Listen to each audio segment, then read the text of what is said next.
on DC News Now, lots of unanswered questions after a DC doggy daycare employee allegedly assaulted a dog under their care. That dog later died. We're live with the details.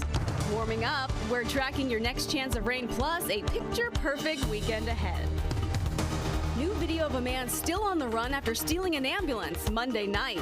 The subject was involved in a pursuit earlier today with Fairfax County that involved guns and drugs. Where the investigation stands this morning. And firefighter Trevor Brown's body making one final trip home in a hero's procession yesterday. Back here in the district, trouble on city council. Calls growing louder for two members to be recalled. It's a waste of taxpayers' money. People are angry and they're tired and they're sick of crime. And building resilience. We're helping you weather the storm on this Wellness Wednesday. You're watching the station covering all of the DMV. This is DC News Now.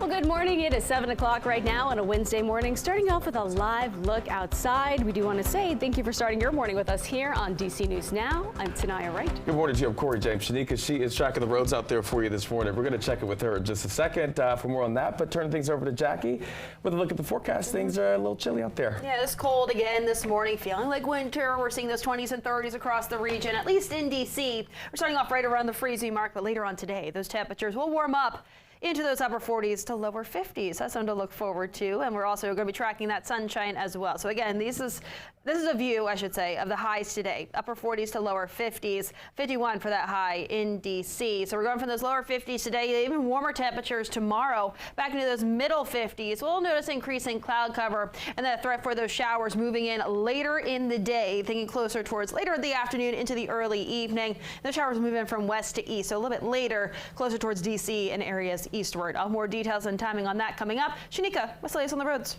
Right, what a Wednesday. We've been seeing problems like this all morning. You're seeing heavy congestion along BW Parkway. It's stop and go, and right now you're just pretty much at a complete stop right now. Just past 197 heading north, you will see a crash there. Let's flip over to the maps. If you have the option, definitely take a detour. 95 if you have that option, or Route 1.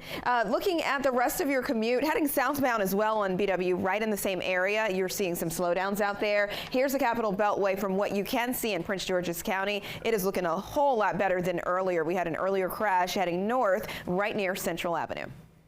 Thank you, Shanika. Developing this morning, a dog is dead following a stay at a popular dog boarding facility in the district. We were told the dog died at the hands of an employee. DC News Now's Candace Cole is live this morning in Southeast with the latest. Candace. Good morning. It is a disturbing story unfolding here, and we are hearing some unconfirmed reports that this case actually involved a puppy staying here at the district dogs at Navy Yard. I'll step out of the way so you can see it across the street. But according to district dogs, the dog was killed when it was violently struck by an employee. District Dog says the pet was rushed to a nearby vet but could not be revived. In a statement, District Dog says it's fully cooperating with the investigation into exactly what happened, and the employee involved has since been fired. District Dog says it's heartbroken over this incident and extends its sincere condolences to the family of the dog. They say they are also grieving their loss at this, quote, profoundly difficult time. And this isn't the first time pet owners have had to deal with the loss of their dogs after putting them in the care of district dogs. You'll remember last summer, 10 dogs drowned during a flood at their Rhode Island Avenue location in Northeast. That location has since been closed, although the blame has mostly been put on the city. Now, even though that employee has since been fired, there are still many outlined questions as to whether or not this person will face criminal animal cruelty charges. Also, exactly what does the background checking process look like for district dogs when they're hiring people to look after your pets? So we'll continue to work on getting those answers for you, as well as any updates in this story. Reporting live at Navy Yard, Candace Cole, DC News Now. Thank you, Candace. The manhunt continues this morning for a hospital patient accused of stealing an ambulance on Monday night. And this happened at Inova Fairfax Hospital. Fairfax County Police believe the suspect, 32-year-old Ricky Lowe, was last spotted in Prince William County the same night. Now, police released this new video yesterday, and it shows a man believed to be Lowe in a hospital gown walking on Maple Drive, where the ambulance was found. County police say Lowe was in the hospital because he was in a car crash Monday afternoon, and officials tell us Lowe and 4 others were in a stolen car that tried to get away from authorities but crashed into an embankment. Whatever crime he's committed in the past, that's certainly probably relevant in terms of court and how that plays out, but our focus right now is to find him for the crime that he committed. And Lowe is facing grand larceny charges for the alleged ambulance theft. Police say he has an extensive criminal history, including gun charges. In Prince George's County, University of Maryland police are charging 2 men in connection to an on-campus hate crime. Last April, officials found racial slurs targeting black people inside a residence hall. Detectives say they were able to identify Hayden Pritchard and Sergio Delgado using surveillance video. Both are now facing trespassing and property damage charges. And a Georgia man is under arrest after admitting to strangling his girlfriend. Police say this happened on Saturday morning. Prince George's County police say Carl Kearney Jr. walked into the Division 5 Clinton police station and told officers that he strangled Patrina Best. Now, the family of Best sent a DC News Now a statement saying, quote, "She was a wonderful person in every regard. She was the light of our lives, and we will miss her dearly for the rest of our days." Time right now with 7:05. Virginia labor groups are coming out against a plan to move the Capitals and the Wizards out of D.C. to Alexandria. Now, the unions are speaking out to represent hospitality workers and construction workers. They say they have some concerns about job protections if the arena plan goes through. Governor Glenn Youngkin also speaking out, saying his office and his project partners have worked in good faith over the last few months to give union workers a substantial role in this project, adding Virginia is a right-to-work state and unreasonable demands from union leaders will not derail the plan. The arena's real estate developer JPG Smith and the team's parent company Monumental said in a joint statement they were disappointed and confused about the union's announcement.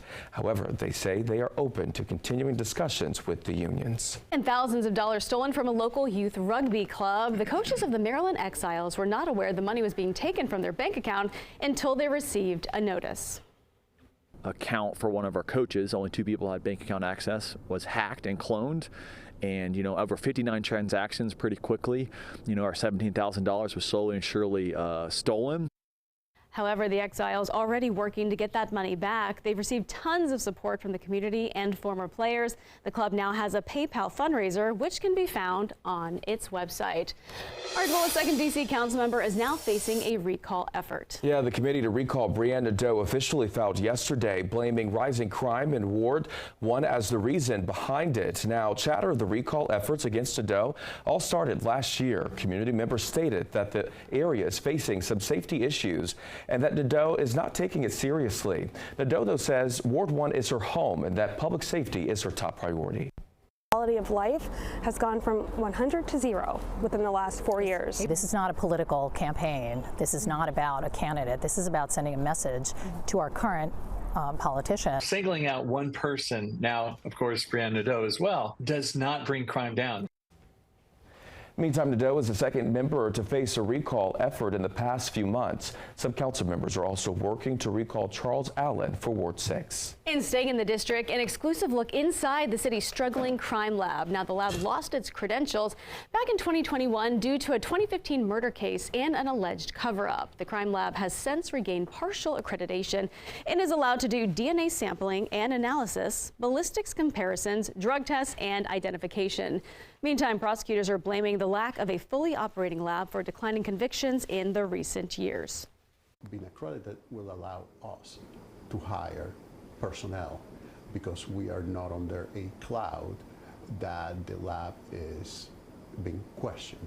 I do stand behind the science that is produced here 100% because it's quality science. The lab still does not have the ability to test guns, but it is applying for that accreditation later this year. New this morning, Maryland Governor Wes Moore is defending his legislative housing package. He says the bills will create new housing, ease regulations, and invest in low-income areas. Now, the first bill is the Housing Expansion and Affordability Act. If passed, this bill would remove barriers for and speed up construction of new housing. The package also includes the Housing and Community Development Financing Act. This would create a corporation to invest in low-income communities across the state. The final bill is the Renters' Rights Stabilization Act, and this bill would establish a state office of tenant rights, address the high eviction rate by increasing the filing fee for landlords, and reduce the maximum allowed security deposit. And for people in Fairfax County, the 2024 real estate assessments are now available. The county says assessments are up an average of 2.86%. The assessment will be mailed to you, and it is just a notice, not a bill. The county says home prices have continued to increase due to demand. Other reasons your assessment may have changed is due to your sales in your neighborhood, property improvements, age, and size. The average assessment for homes in the county is more than $744,000. Plus, budgeting in Fairfax County is proving difficult due to the underperforming real estate market. The county also says Fairfax County Public Schools is requesting a substantial funding increase, putting a strain on the county budget. Now, County Executive Brian Hill is proposing a 4-cent tax rate increase to balance the advertised budget. A meeting on the budget is scheduled for next Tuesday. And Loudoun County is asking families and child care providers for some input on child care needs. Now, the input will be recorded for a survey and focus groups. The survey will be open through March 14th. Focus groups will be scheduled in March, and they will be available in person and virtual.